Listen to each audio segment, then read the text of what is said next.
ladies and gentlemen. Welcome back to another episode of What's in There's show. We're talking about movies, movie news, and do some trailer reactions. And we're about to get into a little bit of streaming.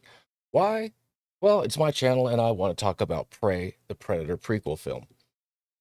So, right from the get go, I was very skeptical about this film. Like, even before it came out, and I heard all the great word of mouth, like, really, you're going to do another Predator film? Because The Predator, with directed by Shane Black, Olivia Munn, and I can't remember the other actors. What an absolute dumpster fire that film was. I mean, you have the original Predator, which is the standard bearer, the all-time great in the franchise. You have number two with Danny Glover, which there were some shining moments, especially the trophy room scene where you get to see the xenomorph skull. Then Alien vs. Predator and AVP Requiem supposedly takes place in another universe. AVP Requiem actually has my favorite Predator, the Wolf Predator, because to me, he was like the space cowboy. He was like the Clint Eastwood of Predators. Badass, turning his shoulder cannon into a gun. He's got the whip, take no shit attitude. I like him. He was badass, and he was messed up. He was missing a mandible. He was blind in one of the eye. He's been through some shit. But I thought other than the fact that that movie was damn near impossible to see because it was so dark. Then we get Predators with Adrian Brody, where you go on to the Yautja hunting ground planet. And, Lawrence Fishburne explains, like, oh, yeah, there's two different types. There's like the difference between dogs and wolves. And I was like, at first, I was like, man, I don't like that because I'm, like the purist, like, no, one predator, that's it. But then they unmask it, and it looked like a spider and an octopus, like put together. And I actually kind of warmed up to a little bit more. And I actually wouldn't mind a film where they take the super predator and give us that instead of maybe another classic predator look.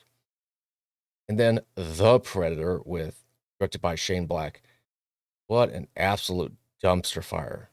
An absolute garbage show of that movie was disappointing and horrendous. This kid, this special needs kid, all of a sudden can speak predator language. Why? Because reasons. And later on, they got it hooked up to our computer. Now our computer can read their little number language. No, I don't think that's how it works. And at the end, there's some nanotech predator super suit. Like, oh, I'm sorry. I guess Predator is Iron Man now. Just and then they announced Prey. I'm like, another one. And it's a prequel. I don't care for prequels.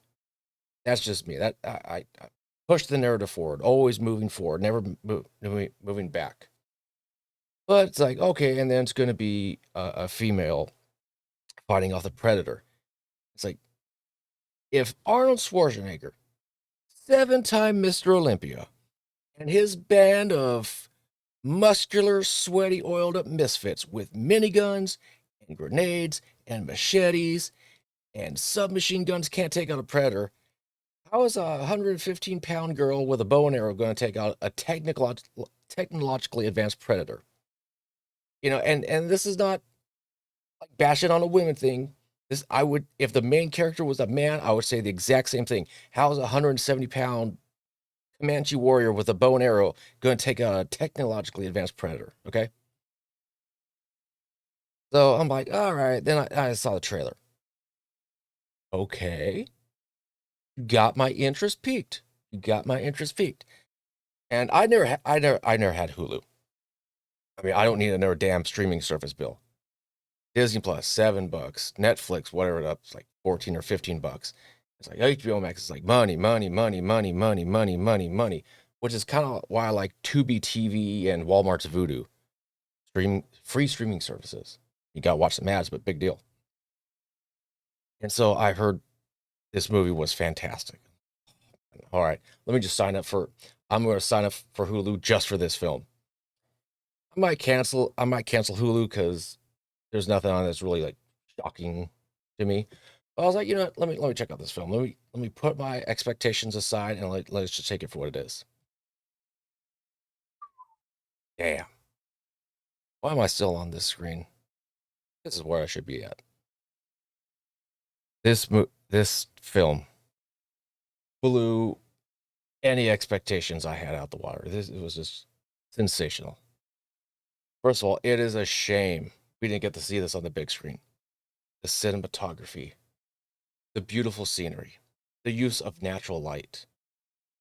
Just there's no doubt in my mind that we didn't get to see this on the big screen because of the abysmal failure of The Predator. But I would think that if they make a sequel, or whether it's a direct sequel or just another installment into the Predator franchise, I think we'll get it on the big screen. Here's hoping. But this movie really is a girl and her dog. What it is. It's I'm going to take my dog. We're going to go hunt some rabbits, try to hunt some deers. And it was never one of this, like, woke thing. It was just, no, this chick just wants to hunt. She just wants to prove basically to herself that she can do it. And there is a little thing about, oh, why are you out here hunting? You should be in there cooking and stuff like that.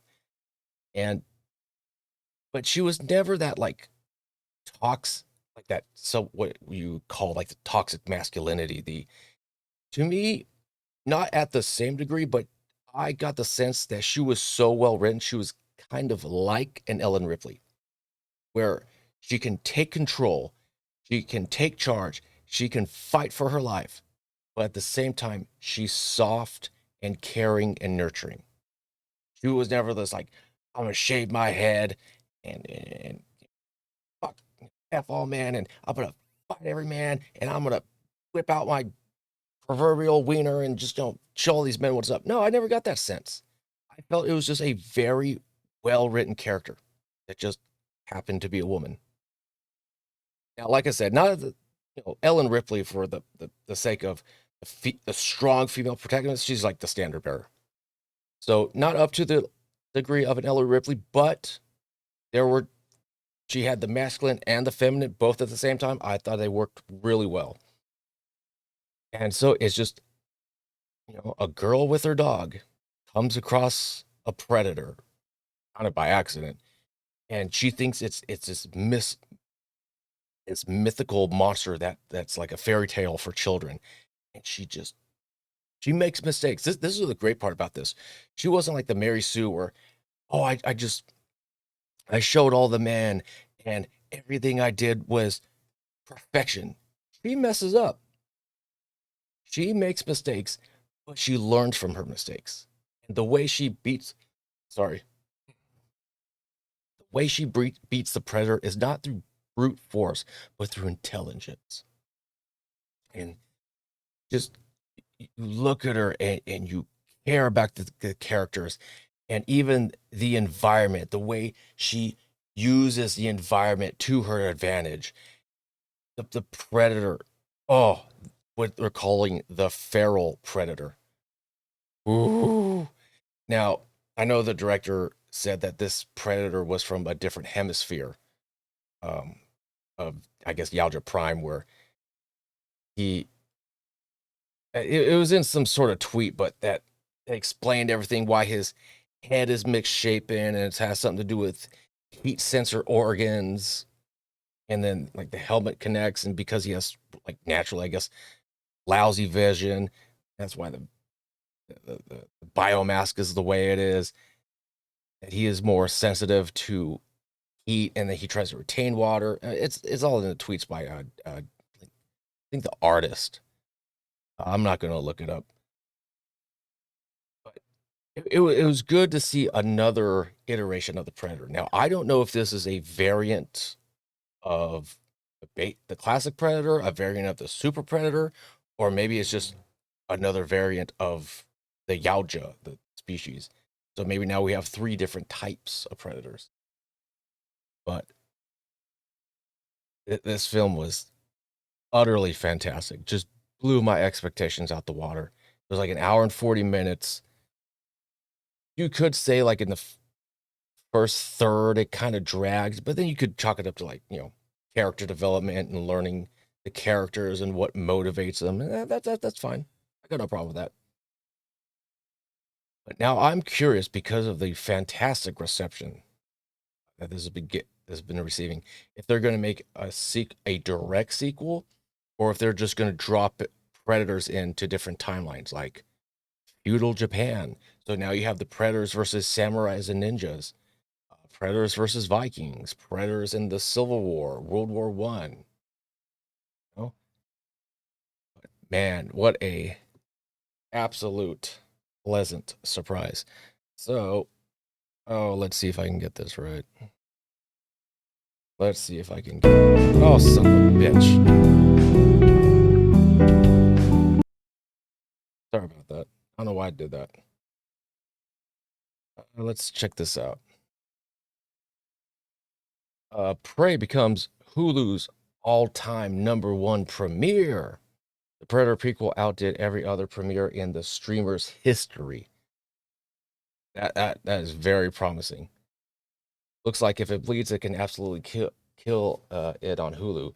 20th Century Studios has announced their new action thriller Prey. The latest entry into the iconic Predator franchise has become the #1 premiere on Hulu to date, including all films and TV series debuts. TV, beat it. Any other movies, beat it. That is that just shows positive word of mouth, and people are hungry for quality content. That's got to be so promising. That's like, hey, you know what? Let's get the sequel in. Let's get another theatrical release in.